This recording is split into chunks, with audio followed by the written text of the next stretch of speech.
এই অজুর পরে কেউ যদি পড়ে আশহাদু আল্লা ইলাহা ইল্লাল্লাহ ওয়া আশহাদু আন্না মুহাম্মাদান আবদুল্লাহি ওয়া রাসূলুহু, অজুর পরে এই দোয়াটা প্রতিদিন যে পড়বে, কিয়ামতের দিন 8টা জান্নাতের যে কোনো দরজা দিয়ে ঢোকার অনুমতি ওই বান্দাকে আল্লাহ দিয়ে দিবে।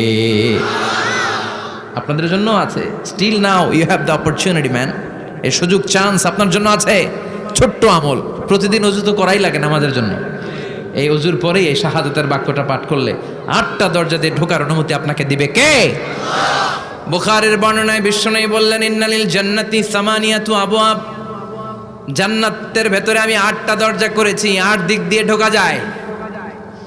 মিনহা বাবুন ইউসাম্মা আর-রায়্যান, ওই 8টা দরজার মধ্যে স্পেশাল একটা দরজা আছে, ওই দরজার নাম হলো রায়্যান। দরজার নাম লা ইয়াদখুলুহু ইল্লা সাইমুন, রোজাদাররা ছাড়া কেউ ওই